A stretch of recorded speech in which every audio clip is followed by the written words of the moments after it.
Welcome to the first review video where we talk about games that are played by Grandmasters. Now of course the games that we're talking about will be related to the video that we discussed previously. And it is going to be about Catalan opening with the line of knight e5. Now with that said, I've prepared games for you that are played by top Grandmasters in the world to help us learn the concept and some of the very common theme that we'll actually meet in Catalan opening. And so without further ado, let's just jump ahead into it.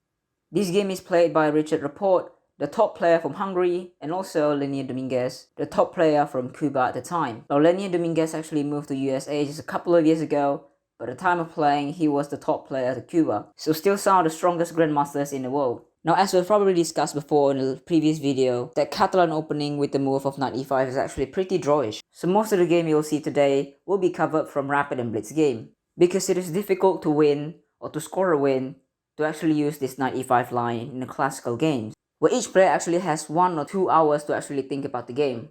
Where it's different in Rapid and Blitz game because players only has 5 to 20 minutes to think about a game. And so maybe if you use this knight e5 line in this Rapid and Blitz game, you will induce many more mistakes from your opponent than, let's say, compared to classical games. And so without further ado, let's just jump ahead. Rapport plays white actually started out with knight to f3. Again, this Catalan opening can be started out with pawn to d4 or pawn to c4, as we've discussed before in the previous video. But pawn to d5, pawn to g3, knight f6, bishop g2, e6, castle on the king side, bishop to e7, pawn to c4, castle on the king side, and pawn to d4 with the inclusion of the move pawn to c4 from black. We'll actually see that we have a classical Catalan position. Now again, this position, Rapport opts for knight to e5, and after knight to c6, we do see Rapport traded off the bishop for the knight and take the pawn, which attack the queen and the bishop. So this is nothing new, we've discussed this before in the previous video. And after queen to e8, we do see the exchange of the knight for the bishop. But in this particular moment, Rapport does not play queen to a4, which attacks the pawn, which is considered the main line. He plays something that is very creative to fight for initiative and try to fight for advantage.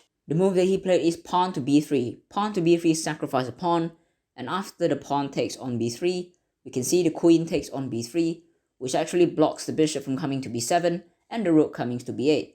But the downside is obviously you won't be up a pawn anymore, as you usually will do after you play queen to a4. The move queen to b3 also threatens to play bishop to a3, where it skewers down the queen and the rook if black is not careful. Now of course, Levon Dominguez actually saw that threat and he plays rook to d8, bringing the rook onto the d file, attacking the pawn. But after bishop to a3 anyway, he brings his queen back to e8. The pawn on d4 is still under attack, so rook to d1 from Rapport. And here in this position, Levon Dominguez plays a very nice move. He plays pawn to e5. Now pawn to e5 actually releases the bishop out on this long diagonals, and also tries to change the structure of this game by taking the pawn on d4 if white does not do anything in this position, trying to get more lines to play. Because of course, if you look at it from this position, there is nothing that black can do here. In order to improve this position, the rook on b8 is actually pretty stuck. Bishop cannot come to b7, bishop a6 will actually be useless, bishop to d7 does no better. And so in this position, Levon Dominguez actually tries to break through in the center of the board by playing pawn to e5, trying to get more play for the bishop, trying to break the center of the board and change the structure of the game to create more opportunity. Of course, if white chooses to take the pawn on e5, then we probably could have continued with rook to d1, and after rook to d1 we see queen to e5, where we do see the queen attacking the rook and also trying to actually get to h5, where it controls the whole light squares on the king side. So this move e5 is actually a multi-purpose move. Of course, Rapport understands all that and does not take on e5. He plays pawn to d5, closing down any counterplay that the queen might have. And after queen d7, knight c3, we do see pawn to e4, trying to get control on the light squares around the king right here. Try to be as annoying as possible in this position. Now here Rapport plays pawn to d6. This is of course in the hope that after pawn takes on d6, we can actually bring our rook to d6, where it's protected by the bishop, and we can get our rook into play. We open the d-file for our counterplay for the rook right here. But then Levon Dominguez is also no slouch. He plays pawn to c6, closing down the d-file so the rook won't get in. Rapport continues with queen to a4, attacking the e4 pawn, and after being protected by the rook on e8, he continues to bring the queen to a5, where it controls the whole 5th rank right here. Now of course, Levon Dominguez plays pawn to h6, stopping the axis towards the 5th rank, especially the g5 square, where perhaps white could have done something right there. So Dominguez actually just shut the counterplay down so he can focus on the light square's attack that he's about to have right here. Rapport continues with pawn to f3. This is in the control of the light squares around the king, trying to trade down the most annoying pawn on e4 as well. And after queen to h3 from black, we can see that this is actually controlling most of the light squares around the king. Rapport continues to trade down a piece on the center of the board, and in the end you can see the pressure along the second rank, on e2 and on h2, and if white is not careful, white is going to be checkmated this way. Rapport continues with queen to d8 check, and after king hits 7, he plays the only blunder in the game that ends the game immediately. He plays pawn to d7, and after bishop to a6, you would want to take the rook on a8, but as soon as you take on a8, we can actually just come down to e2, where again the checkmating pattern on the second rank appeals again. But of course, if you do not take the rook on a8, you will lose your queen next move. So in this position, after Lenin Dominguez slashed out bishop to a6, Richard Rapport resigned the game, because of course he's going to get checkmated or he's going to lose the queen next turn. Now a better move to actually prepare against a second rank invasion is actually rook to d2, trying to defend the pawn on e2 so the rook won't come down to attack the pawn on e2. But even in this position, it's really difficult to find a win for white because of the opposite colored bishop here. This bishop has no contest for each other, but black will always have the advantage due to the weakness on the light squares, which this bishop can actually target in the king's position. But white's dark squared bishop here will not be able to contest that, and will actually be staying out of the game quite forever in this game. In this position, we can already play rook to e3 for black, where white cannot arbitrarily move his bishop to c5. This move bishop to c5 actually attacks the rook, trying to defend the dark squares in the position for a bit, but unfortunately in this position, the dark square plays no role, because after rook to g3 check, pawn to g3, queen to g3, we see the king has to move, and if the king moves to f1, there's bishop to h3 check, and the queen will be ticked up next turn, and even if the king moves to h1, there will be bishop to f5 when it comes to e4 next turn, and it will be a checkmate. I'm just not going to go that far down to that line, but again it's the same pattern. If you do not lose your queen, you will actually get checkmate. The engine in this position actually gives the move of pawn to d7, and here let's say if black plays the same move of bishop to a6, we can take the rook, but here we have the same pattern of rook to g3, pawn to g3, queen to g3, and we can get the repetition that way.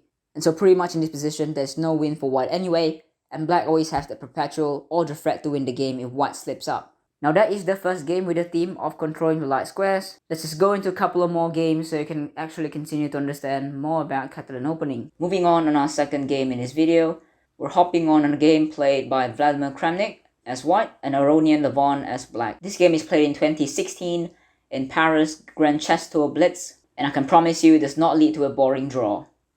If you remember, we discussed in the first video that in this line of Catalan of white playing knight e5, black always repeats line to actually achieve a draw. This statement actually proves to be correct in practice as well.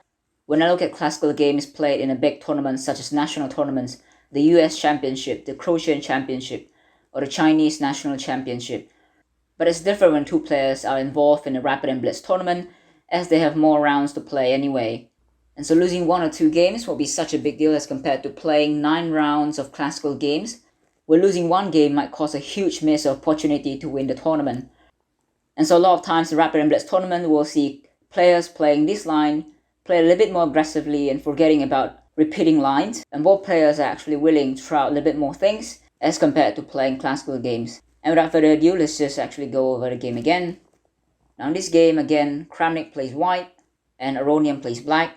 Kramnik starts with knight to f3, Levon with d5, g3, knight f6, bishop g2, e6, castle, bishop to e7, c4, castle, d4, dc4, knight e5. So we get into our classical Catalan variation, knight e5. And several exchanges later, we find ourselves in a very familiar position with black playing bishop to e6. Now here white did not play queen to c2. Instead, Kramnik tries a very different move that we discussed in the first video, and that is queen to d3. Now the idea is simple, bishop to f5 will be met by queen to e3, trying to trade off the queen this way. So bishop to f5 might not be the very best move to play. So Aronian here plays rook to d8, and after queen to e3, queen to a5, no trade for white. Kramnik pursued the exchange, queen to a3. Again, Aronian declines, queen to h5, now taking control of the light squares around the king. White here plays a very critical move that we discussed in the video as well, and it is pawn to f3, stopping knight g4, controlling some of the light squares that might be critical in black's position. Now black tries rook to e8, trying to then move the bishop on c4 where it pressures the pawn on e2. White goes knight c3, protecting e2 pawn, bishop c4, rook f2, so everything is protected and nice. And it is here where black plays a very weird move. He plays pawn to h6, a move that does not seem relevant to this position. And also it hangs the pawn on a7. It seems like white is in for the treat, but Kramnik did not take this pawn and be up 2 pawns. Instead, he plays a move that is not really favorable, plays bishop to f4. This attacks the pawn on c7, but after knight to d5, attacking the knight, attacking the bishop, and also trying to dislodge this knight, so that the pawn here on e2 is on pre for the capture next turn. And here white plays knight d5 anyway, and after queen takes d5, white plays rook to e1, again unnecessary protection for the pawn here on e2. White here could have played bishop to c7 and attack the rook.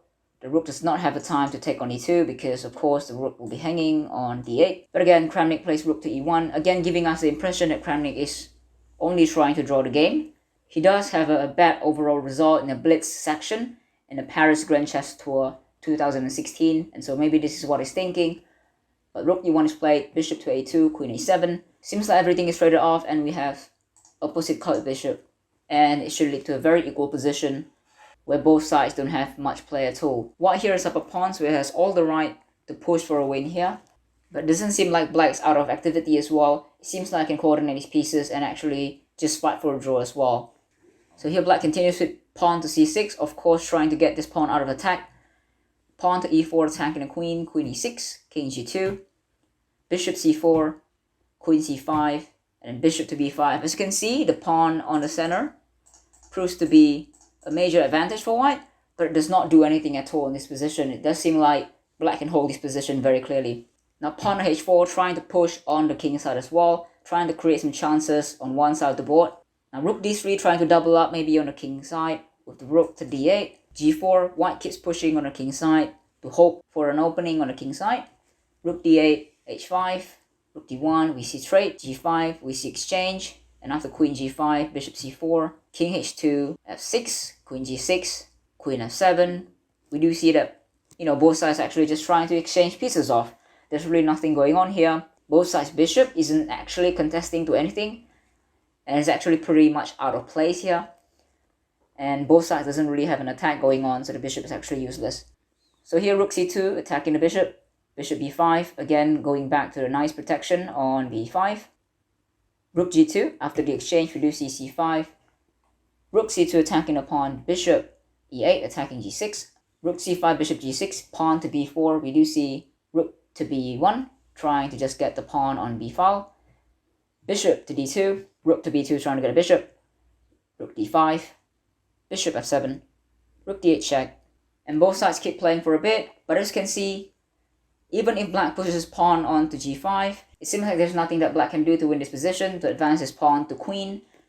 After king g3, guarding that pawn pretty well, g4, king g2, bishop c4, getting out of the attack, rook to d4, bishop f1 check, king g1, g3 again if we continue. It seems like black is winning this because it's actually up a pawn. But then again, as you can see, the promotion square is all dark squares and it'll be covered up by this bishop. King g2, bishop f1, we can repeat this way, but decides to play bishop d5, prolonging the game. Bishop d2, king f5, rook f7 check, and we trade rook this way. And it should be very much a draw in this position. They continue to play for several moves and prolonging the game, but it seems like in the end of the day, it's still a draw. It's a draw. And finally, in this position, in move 76, they decided to go for a draw. And we mentioned in this position that white is actually up a pawn here, and is actually just okay in this position to defend everything. When black plays pawn to h6, he could have gone to take on e7, and actually just win 2 pawns over here. Moreover, he's attacking the pawn on c7, and seems like Kramnik's attack is actually pretty strong. While black here doesn't have anything on the light squares. So in the hindsight, white can actually just tries to win the game, but instead he plays bishop to f4, which is not favorable, where it's attacking c7, but it's defended quite quickly with knight d5. And after the forced exchange, we do see another inaccuracy with rook to e1, not trying to take the pawn on c7. So I don't know why Kramnik plays like this, but it does seem like he's actually in a very bad shape in a Blitz section in the Paris Grand Chess Tour. And so maybe what he's thinking of is just getting another draw to finish the game. But in any case, he sure does have chances, and a big chances to win the game right there. The key of this position for black is to not let any other materials force down anymore, because black's now down a pawn. Perhaps in this position, he could have played pawn to a6. It would have made white's life a little bit more difficult to win this game. But yeah, Aronian did not play pawn to a6 and complicate the game. He plays pawn to h6, and Kramnik didn't actually seize the chance and went on to draw the game. Not a bad result, but indeed it shows you that there's imbalances in this position and both sides chances to win. Now I want to make use of this good opportunity to actually include a game or a line that I did not include in the first video. In the first video, we discussed after knight takes c6, pawn takes c6, there's bishop taking on c6, and actually attacking the rook has to move to b8. But in this moment, white does not have to take on c6, and in this line there's a move that Grandmaster keeps playing, and that is the move knight to a3. I guess I do not like this move because after bishop to a3 and pawn to a3, we do see a really annoying double pawn on a file that is very difficult to remove. And if you compare the pawn structure of black and white over here, of course you will like black a little bit because this pawn is closer to the center, he has more action compared to this pawn on the rim of the board that does not seem to have a lot of prospect at all. So essentially I'm saying that the double pawn on a file here is actually easier to stop than the triple pawn or whatever pawn it is on the queen side. But then of course this position has its own merit. It is getting rid of the dark squared bishop that black has, and so only white has a double bishop pair, and for that a lot of players playing the white side will think that this is enough compensation for them. So let's continue. The move is usually bishop to a6 from black, trying to protect the pawn on c4, and in the end of the day trying to push this pawn, if anything, to promotion. But this game is played between two Grandmasters. The white side is played by Sevian, a very strong junior, well over 2600, and black side is played Hong Andrew. I do not have any detail about this player, but he is a player about 2400. So very strong and very decent Grandmaster, if not the strongest one. And black in this position chose knight to d5. Knight d5 is also one of the main moves, and after queen to a4, the goal is to play knight to b6 to protect the pawn on c4 this way. Now it seems like white has the move of queen takes c6, but after rook to b8, we do see the next move will be bishop to b7, and let's say queen to c5, bishop b7 still, we have a quick development of the bishop, whereas if the pawn is not taken, it will be very difficult to bring this bishop to b7 because it will be staring into its own pawn. So in this case, taking on c6 will actually helping black develop quite a bit. Now of course white can play pawn to e4 to block the diagonal from trading the bishop, but still in the end of the day the bishop is nicely placed on b7, a very natural square for black's bishop, whereas if we do not take the pawn on c6, it will be quite difficult for the bishop to be developed to this diagonal. In a sense, I do not recommend taking on c6, but queen a5 also played by Sevian in this position.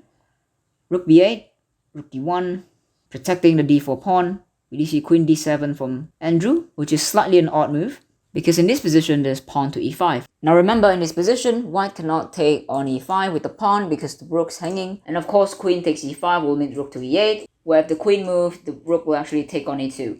And if white tries to maintain the pawn in the center of the board by playing pawn to e3, then black can actually play rook to e8, trying to maintain the pawn, trying to push the pawn to e4, where I actually have more hold of the light squares here, which is the key feature of the Catalan position to control the light squares around the king side. Of course, this move pawn to e5 also releases the bishop along the long diagonal here, so I think it can be a very useful move. But of course, black did not play that.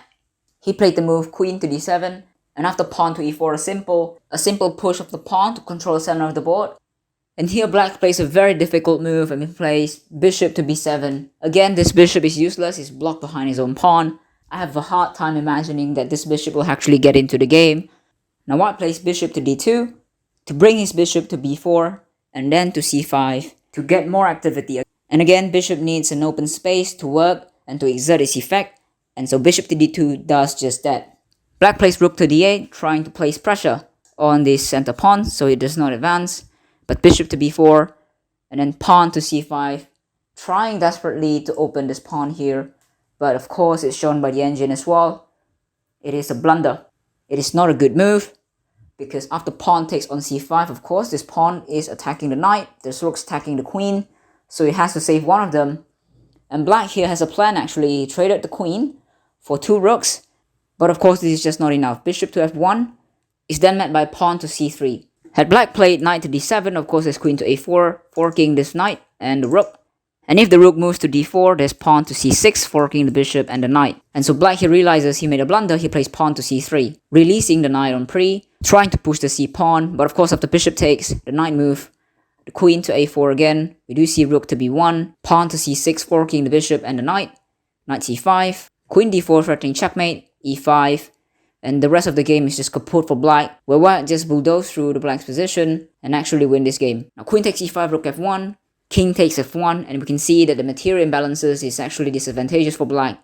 White has a queen and a bishop, black does not have enough, and both sides actually played a couple more moves until they reach a position where white can sacrifice the queen in exchange for the pretty center pawn right here that can be pushed to a queen. Knight to c5, bishop to e5. Here we can see even the bishop is sacrificed to get the pawn to a promotion. And so this is just an example of how to play Catalan, even you have a double a pawn right here, and how to use a double pair of bishop as an advantage, placing them in an optimal square to exert their effect and strength. And this game also shows us to actually play very active, because here had black play pawn to e5, perhaps the game continues, realizing that white cannot take the pawn on e5, and also if queen takes e5, there's rook to e8, and perhaps he will open a lot more position, a lot more line for the bishop and the rook to actually cooperate to keep the game going. But the passiveness of black actually cost him the game here. He played queen d7 and continued with a very odd move like bishop to b7 and rook to d8, which seems to do nothing, and in the end found himself in a very difficult position to play and blunder with pawn to c5. Again, I'll put all the games in this review video on the description boxes, so you can have a look at it, play around with it, and see and get a feel about the nuances of Catalan from white side and also from the black side. Because this position might seem very simple, but there are a lot of intricacies involved in between them. And so with all these 3 games, I'm just going to go ahead and wrap it up. As this has become too long, it seems like there is going to be a second part of this review video, so please make sure to actually hit that subscribe button if you want to keep watching this series. And go ahead and comment below in the comment box to see which game that you actually like the most and what have you learned from each of the game. It'll be very nice to actually see that you have learned something and see if you actually enjoyed some of the coverage that I provided in this video. And as always, thanks for watching.